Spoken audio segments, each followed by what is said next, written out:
సామాన్యులందరికీ వైద్య సౌకర్యం అందుబాటులో తెచ్చి వారిని ఆరోగ్యవంతులుగా తీర్చేందుకు గాను మారేడుమల్లెలోని సేనాయ్ నర్సింగ్ హాస్పిటల్ డైరెక్టర్లు అర్జున్ దీన్ దయాళ్, అంకిత్ దీన్ దయాళ్ ఆధ్వర్యంలో ఉచిత వైద్య శిబిరం ఏర్పాటు చేశారు.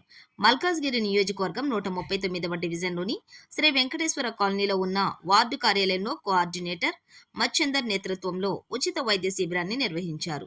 ఈ శిబిరాన్ని స్థానిక corporator Prem Kumar ribbon cut చేసి ప్రారంభించారు. ఈ సందర్భంగా ఆయన మాట్లాడుతూ సేనాయ్ నర్సింగ్ హోమ్ ఆధ్వర్యంలో ఉచితంగా వైద్య సేవలు నిర్వహించి పేద ప్రజలకు, సామాన్యులకు వైద్య సేవలు అందించి పరీక్షలు జరిపి మందులు ఇవ్వటం ప్రశంసనీయమని, ఇట్లాంటి సామాజిక సేవకు ముందుకు వచ్చినందుకు యాజమాన్యానికి కృతజ్ఞతలు తెలుపుతున్నానని అన్నారు. ఈ సందర్భంగా ముక్కు, చెవి, గొంతు సాధారణ రోగాలతో పాటు షుగర్ సంబంధించిన వ్యాధులు, క్యాన్సర్ తదితర వ్యాధులకు పరీక్షలు నిర్వహించి ఉచితంగా మందులను అందజేశారు. ఈ సందర్భంగా ఈఎన్టీ డాక్టర్ సౌమ్య మాట్లాడుతూ ప్రాథమిక దశలోనే ముక్కు, గొంతు, చెవి వ్యాధులను గుర్తించి మందులు తీసుకుని వాటిని వాడితే వ్యాధులు రాకుండా కట్టడి చేసే వీలుంటుందని ఆమె అన్నారు. ఇలాంటి ఉచిత శిబిరాలను వినియోగించుకుంటూ సర్జరీ లాంటి మేజర్ వ్యాధులు వస్తే మారేడ్పల్లిలోని సేనాయ్ నర్సింగ్ హోంలో వైద్యులను సంప్రదించాలని ఆమె కోరారు.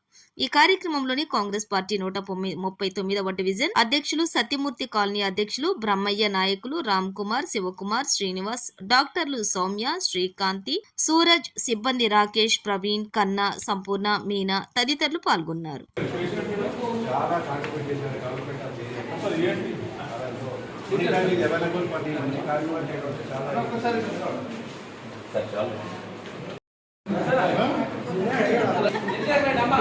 మేడం అందరూ ఇంకెన్ని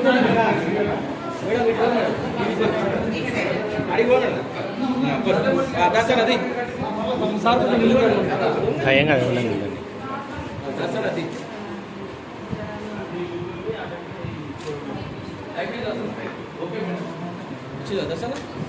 వచ్చింది కదా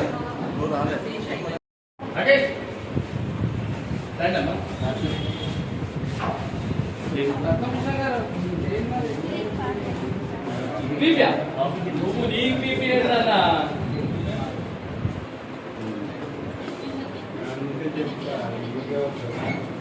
నువ్వు వెనకాల ఉండాలి, అట్లనే ఉంటుంది. ఏది ఏం టెన్షన్ లేదు మేడం.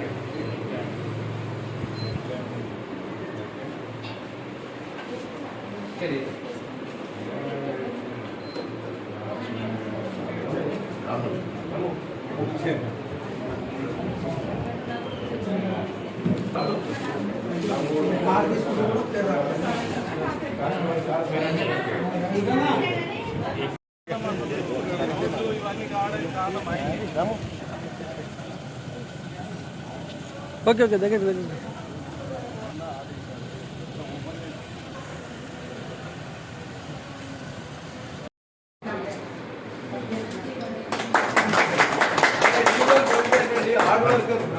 సత్యమూర్తి గారు ఇద్దరు, వాళ్ళిద్దరు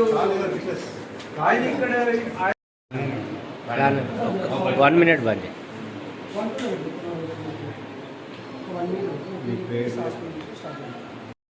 ఈరోజు ఇక్కడ అసలు ఇంత పెద్ద కమిటీ జిహెచ్ఎంసీ తరఫున కట్టించింది, ఇంత పెద్ద వైభవంగా ఇంతమంది లేడీస్ కానీ, వీళ్ళకి కానీ, పేషెంట్లకు కానీ జరుగుతున్న ఈ ప్రోగ్రామ్స్ అన్నిటికీ ముఖ్య కారణమైన వ్యక్తి ఓన్లీ మైనంపల్లి హనుమంతరావు గారు. దాని వెనుక ఉన్నది ఎవరు అంటే ఇక్కడ బ్రహ్మయ్య గారు, వారి మిసెస్, తర్వాత మా డివిజన్ ప్రెసిడెంట్, నా ప్రాణ స్నేహితులు సత్యనారాయణ గారు, సంపత్రావు గారు, బాబన్న గారు, ఇంకా చాలామంది ఉన్నారు. వీరందరూ నేను కార్పొరేటర్గా ఇక్కడ పనిచేయడానికి కారణం వాళ్ళు.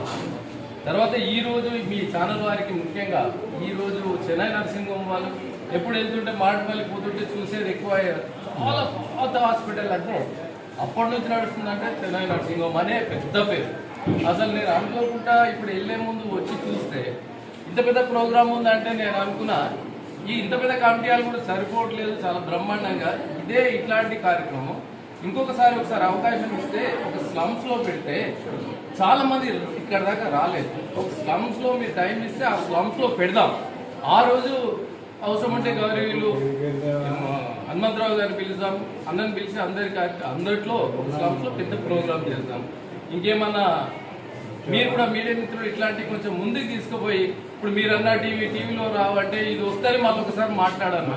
వస్తే ఏంటంటే పబ్లిక్ తెలుస్తుంది, అవేర్నెస్ వస్తుంది. ఇంత పెద్ద ప్రోగ్రామ్ చేసిన సెనాయి నర్సింగ్ హోమ్ వాళ్ళు ఇంకో కార్యక్రమం ముందుకు చేయడానికి ముందుకు వస్తారు.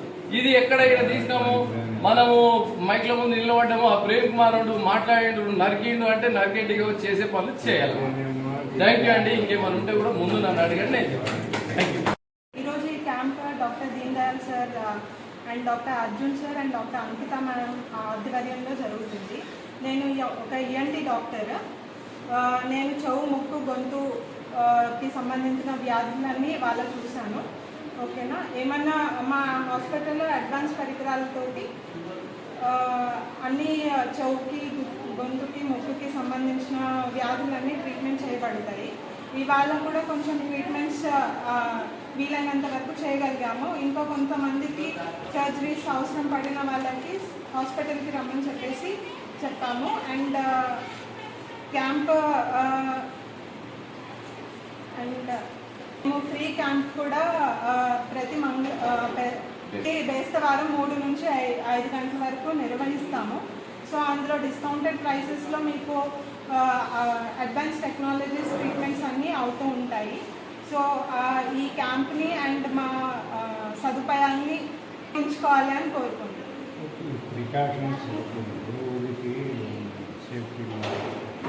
సో చెవులో చీము కారుతుంది అన్న, చెవు దురద పెడుతుంది అని చెప్పేసి అన్నా కానీ, చెవులో ఇయర్ బడ్స్ పెట్టి తిప్పుకోవడం కానీ, లేకపోతే మీకై మీరు నూనె వేసుకొని చేసుకోవడం కానీ అవన్నీ ఏమి చేయొద్దు. మీరు జస్ట్ ఈఎన్టీ డాక్టర్కి ఒకసారి వచ్చి చూపించుకొని దాన్ని బట్టి ట్రీట్మెంట్ తీసుకోవాలని నేను కోరుకుంటున్నాను.